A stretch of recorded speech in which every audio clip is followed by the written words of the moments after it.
The sun is up, which means it is time for the daily wake-up raid. Mio tries the polite knock, but Asahi knows diplomacy is useless here. She kicks the door open and screams directly into his soul. She yanks his leg with zero mercy, dragging him halfway to the floor while he screams for his life. He whines about the abuse, but Asahi just roasts him while Mio begs for a ceasefire. At breakfast, Kouichirou is still salty about the rude awakening. Stepmom Minatsu shuts him down, telling him to be grateful he is even awake. Dad laughs and calls the violence bonding, while Mio betrays him and says it is his fault for sleeping in. And Asahi? She just stares him down. Zero regrets. He finally notices the girls are wearing their new semester uniforms. Asahi calls him a total moron for forgetting what day it is. Mio ignores the roast and asks for a fit check. He gives the thumbs up, and she beams. Dad smiles, watching the kids fight like it is a spectator sport. Then the parents start taking credit for the vibes, spiraling into a cringe display of public affection. Kouichirou looks at them with pure disgust, realizing this house is a lost cause. He announces he is leaving and sprints for the door to escape the love fest. They bolted, sprinting away from the house to leave the cringe fest in the dust. One train ride later, they stepped off and stared up at the pearly gates of their new prison. Welcome to Ecchi Academy, better known on the streets as the Dating Academy. It just went co-ed, and apparently the only subject on the curriculum is romance. But the vibe was intimidating. The courtyard was swarming with high-class rich girls. Asahi immediately roasted Mio, pointing out she looked like a total peasant. Mio didn't appreciate the slander and threw a wild haymaker. Kouichirou took the friendly fire to the chest while Asahi dragged the screaming beast onto campus. The new semester kicked off with a nightmare scenario. Ogata realized the curse was real. He was stuck in the same class with the main cast again. Kaoru and Shinozaki rolled in, confirming the idiot squad was officially back together. Kaoru tried to play it cool. Shinozaki wasted zero time exposing his massive sister complex to the entire room. The confusion peaked when Kaoru walked to the front, gripping a literal polearm. The teacher Reidu exploded onto the scene. She screamed about justice and demanded absolute submission from her subjects. Asahi whispered that she looked like a thug. Ogata noticed a tiny detail on the clipboard. Reidu caught them gossiping and prepared to throw hands. She promised to send them to the lobby immediately. The intel was already out. Her first name was Ichigo. That means strawberry. Asahi chuckled at the cute name. Reidu snapped, swinging her wood sword to delete the witnesses. But the violence was paused for something way more important. Lunch. This wasn't a cafeteria, it was a 5-star resort buffet. The girls drooled over the spread, realizing it was all you can eat for dirt cheap. Suspicion faded. Hunger took over. They sprinted for the plates before the food ran out. Kouichirou stacked his tray high, satisfied with the haul. Then he heard voices. Nearby, some rich girls were starting a faction war over nothing. He decided to mind his own business. Asahi flagged him down, saving him from the crossfire. He took a seat, ready to dig in. Mio dropped the bomb. Tomorrow was the mandatory love lesson. Kouichirou groaned, already dreading the cringe. Asahi explained they'd be doing it in massive groups of 40. Kouichirou smirked, asking why she knew so much about it. She panicked, claiming it was just rumors, but the real question remained. What exactly do you learn in a class about romance? Then someone floated a specific curriculum idea, the legendary lap pillow. The table went dead silent. Then immediate chaos. They screamed, denying they actually wanted to do it. The tension spiked as the implications hit them. But Mio just sat there, letting the idea unlock a new core memory. Asahi and Mio dipped to raid the shops, leaving Ko on NPC duty. He killed time wandering the plaza, staring at a phone that was drier than a desert, until a scream shattered the vibe. Some loot goblin was tearing through the arcade with a stolen purse. Ogata stepped up. He saw the path. He baited the guy into the trap. He prepped a clothesline, but a civilian wandered into the crossfire. The thug shoved her aside, hard. Ogata caught her before she hit the floor. Smooth save. He spun around. Target locked. He told her to stay put. Then he hit the gas. He screamed at the punk to give it up. The guy vaulted a ledge, so Ogata launched himself into the air. Perfect landing. He let the cops take out the trash. Ogata smirked at the loser. He was feeling that main character energy, until a polite little voice ruined the moment. A polite voice totally killed his vibe. She got right in his face, wiping off the ketchup and lecturing him about infection risks. She scolded him for being careless, then patched him up and told him to apply pressure. Turns out they are both students at Ecchi. She introduced herself as Mizuno Clarissa Satsuki, but told him Claire is fine. He asked the heritage question, and she confirmed it. He dropped his name, and the Mutual Admiration Society began. He insisted she was the real MVP for acting first, but she just smiled. Then, Asahi crashed the party. She screamed at him for ghosting her calls. She hauled him away like luggage while Clarissa watched the kidnapping. He yelled a final promise to return her gear before disappearing. Back at the Ogata HQ, Mio knocked on Kouichirou's door. She was vibrating with nerves, way too stressed for a simple family chat. She brought up the mandatory love lessons starting tomorrow. Spoiler alert, she wanted absolutely nothing to do with it. Kouichirou wasn't buying the romance hype either. He pointed to their parents as living proof that love is a total scam, asking if she found the class embarrassing. Mio had to admit he was right. It was pure cringe. But before the mood got too heavy, the dinner bell saved them. He tried to ask what she was hiding earlier, and she looked like a deer in headlights. So he switched topics, asking why she was still wearing her uniform at night. Turns out she just wanted a fit check. Kouichirou froze, coughing and stalling like a broken engine to avoid saying the wrong thing. He finally admitted the uniform looked great. She did a happy spin, thanked him for the validation, and slammed the door before things got weird. Left alone, he tapped his finger, letting the anxiety set in. Dinner was getting cold, but his brain was completely offline. This was the start of his life at Ecchi Academy. He promised himself he'd actually talk to people, even if he had no clue what kind of chaos was waiting for him. Morning hits the squad like a truck. While Asahi fights a losing war against gravity, Kouichirou demands they actually look alive, but she's running on 1% battery, so he makes the fatal mistake of calling her hyperactive. That wakes her up fast. She's ready to throw hands over the insult, but the beef is squashed instantly when Clarissa Senpai rolls up. She drops a polite intro like royalty. Asahi handles it coolly, but Mio short-circuits and introduces herself as her brother's sister. Clarissa politely ignores the brain lag and heads to the garden, leaving Kouichirou staring at her exit like a love-struck puppy.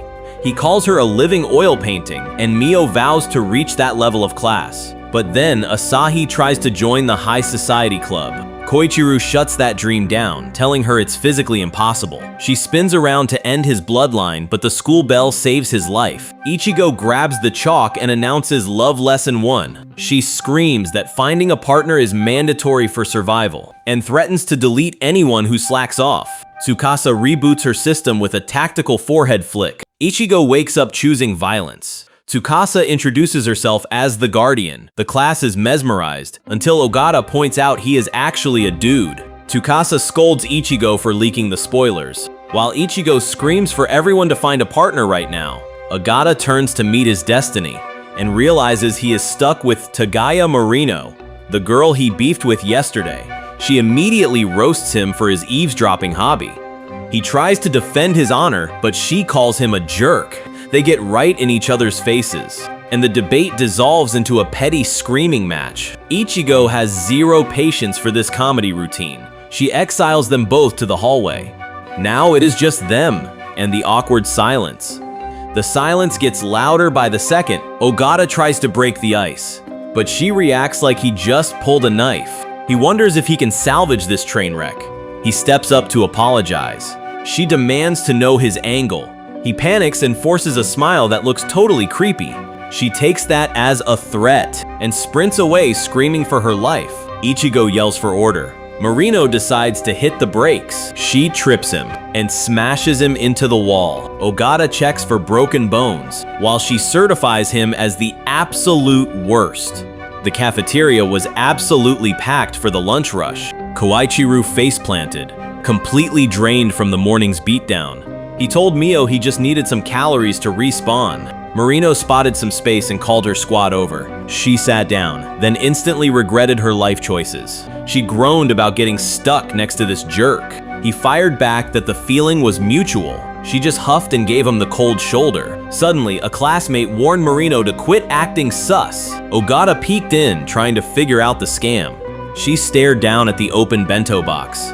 Marino was speed-looting food like a hungry goblin. She insisted she wasn't doing anything wrong, just sampling. But the fun police had arrived to ruin the snack break. She was still salty about the buffet, lecturing Marino on basic manners. Marino hit back, claiming that common sense is just an opinion. That broke the Prez's brain, and she started screaming about school honor. Marino just stood there, completely zoning out. The girl screamed for attention, but Marino answered with a massive yawn. The Prez switched tactics, mocking her for being a wild transfer student. She called her lowly, wondering how she even got enrolled here. Then she pointed down, telling her to stick to housework. She even snatched the clip right out of Marino's hair. That crossed the line. Marino demanded it back instantly, but the girl laughed, asking why she was wearing a dirty clothespin. Marino asked if bullying people was part of the school rules. This guy tried to play devil's advocate, saying everyone has secrets. Nobody liked that answer. The bully declared she'd show mercy, then finally stormed out. Her sidekick gave a final huff of disapproval before following. The squad checked if Marino was hurt, but she was totally chill. Agata sprints after her, screaming for a timeout. She tells him to save the oxygen since he crashed the party uninvited. He tries to apologize for the hallway disaster, but she nearly takes his head off with a high-speed lunge. Turns out, that tough guy act was a total bluff. Flashback reveals his little prank didn't just annoy her, it absolutely terrified her. He finally realizes he crossed the line from funny to jerk. He drops a perfect 90-degree bow, begging for forgiveness right there in the hallway. She panics, telling him to get up before things get weird. She admits it takes serious guts to own your mistakes. So, she decides to let him off the hook. He thanks her, relieved he's not getting sent to the lobby. Then he immediately ruins the vibe by suggesting they become besties. She looks at him like he just grew a second head. She clarifies that forgiveness definitely does not mean friendship. She still thinks he's trash, but she'll spell it out slowly. Ogata freezes as the reality check hits. She screams that she absolutely hates guys. Asahi checks the wreckage, but Ko initiates sad boy protocol, ignoring his sister to wallow in self-pity. Asahi isn't having it, so she whips out a distraction to reset the vibe. It's an eating contest. Ko pretends not to care, until she drops the magic word, prizes. The grand prize isn't cash. It's 1 month of free lunch tickets. That is literally liquid gold for a high schooler. They share a look of mutual understanding. Then Asahi locks in. She is absolutely doing it. She drags Ko off to wargame a strategy, while a new challenger watches from the shadows, vowing to crush them. Asahi kicks off the strategy meeting with zero chill, screaming for attention. She reveals the target is the annual eating competition. The room is shook. Kouichirou is confused, mostly because she literally stole the promo poster from the student council. She ignores the felony charge because the prize is a solid month of free lunch tickets. The squad is tempted, but Heartclip warns them about a legendary senior who crushes this event every year. Asahi doesn't care about the odds. She declares herself the new queen of gluttony. She powers up with an aura so intense the manga itself calls it the wrong special effect. She orders Ko to win the whole thing, but he hits her with a hard pass. He refuses to play along. He tells them to have fun without him. Asahi snaps. She swears she will win solo and yells at him to stay out of it. She storms off, leaving the room in an awkward silence. Tagaya drops the truth bomb. Asahi just wanted a group memory for their first school event. Ku realizes he is the buzzkill and spots the poster back on the wall. He admits he went too far, but Tagaya just fixes the paper without looking at him.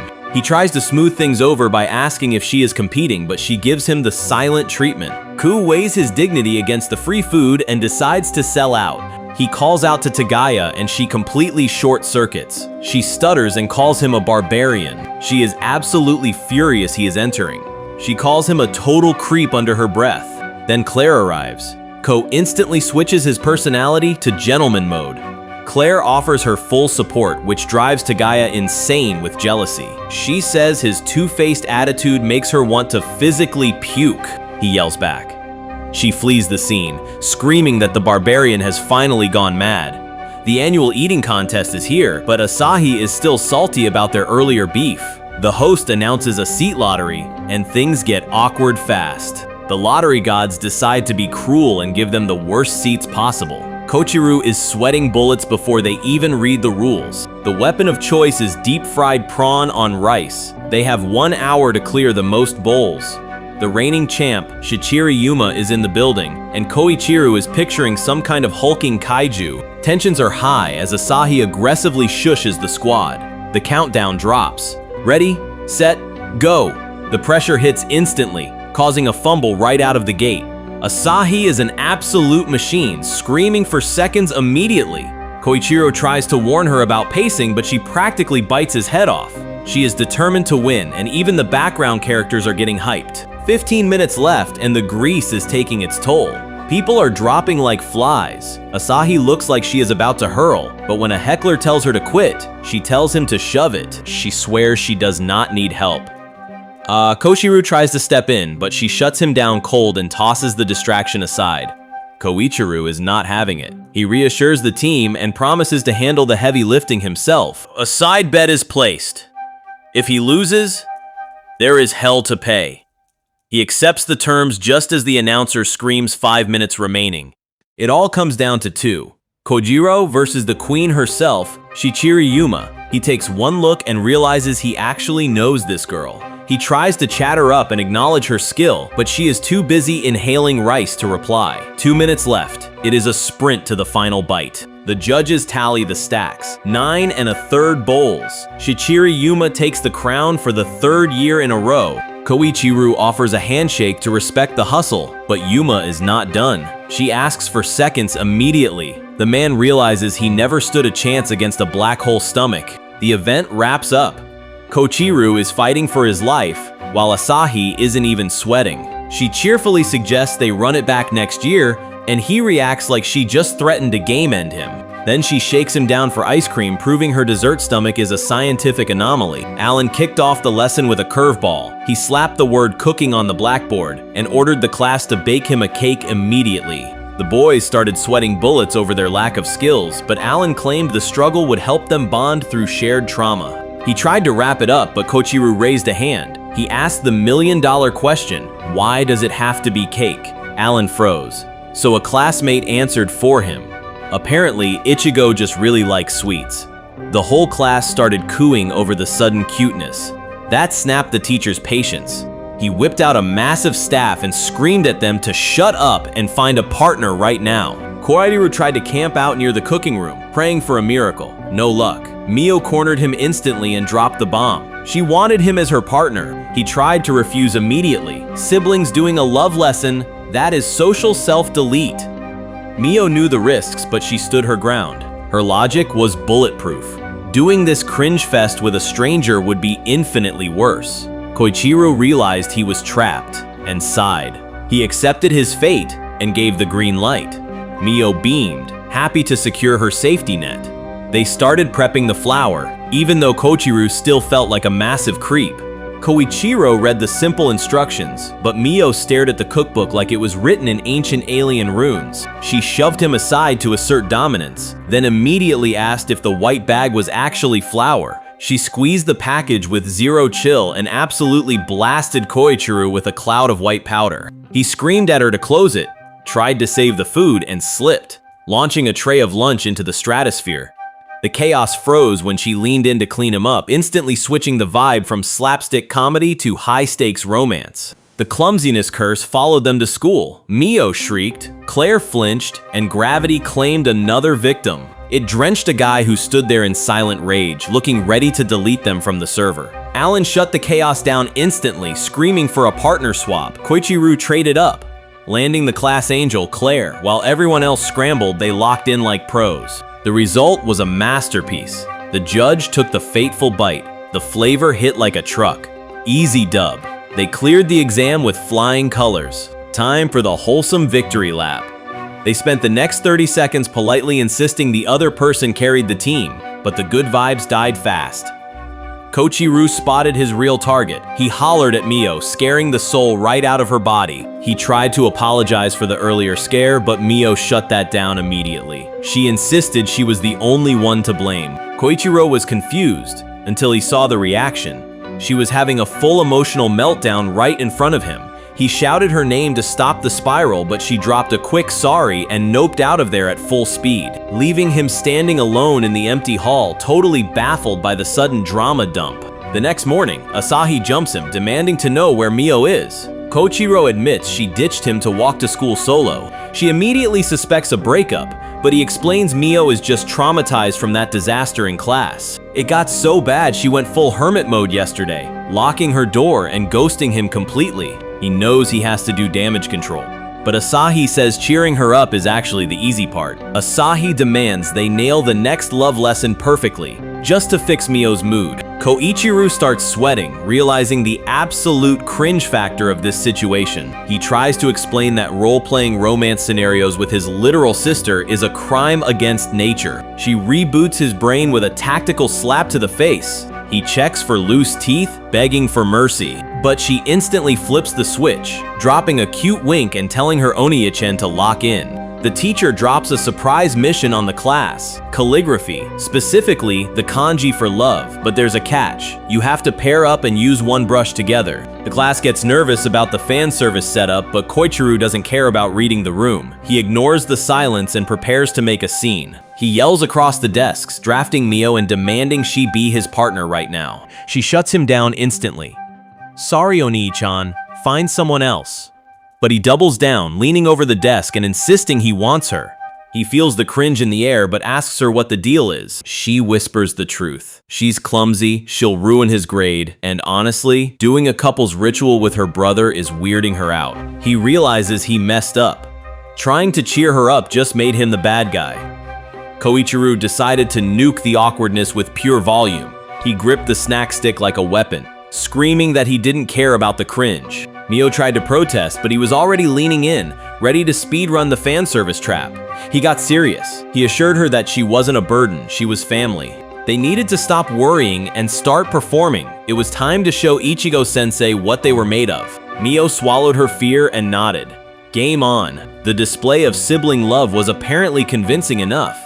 The judge hit them with a passing grade, and Kouichirou celebrated like they just survived a boss fight. Asahi was just glad the drama was over, telling Mio to chill out. But emotional support isn't free, so she slapped Kouichirou with a chocolate sundae tax. He tried to argue, but his wallet was running on fumes, so the ice cream party got pushed to the next day. That word triggered a memory for Mio. She double-checked the schedule, and Kouichirou confirmed the club orientation was going down in the gym. Mio lit up instantly, desperate to hear the theater club pitch. She confessed she'd always dreamed of standing on a stage. Kouichirou watched her, realizing that even with the sibling title, he was still unlocking new DLC about her personality. Then she dropped a riddle, whispering that things were different precisely because they were siblings. Kouichirou's brain short-circuited trying to parse that logic. Before he could ask for a translation, she hit him with the classic "it's a secret" and bounced.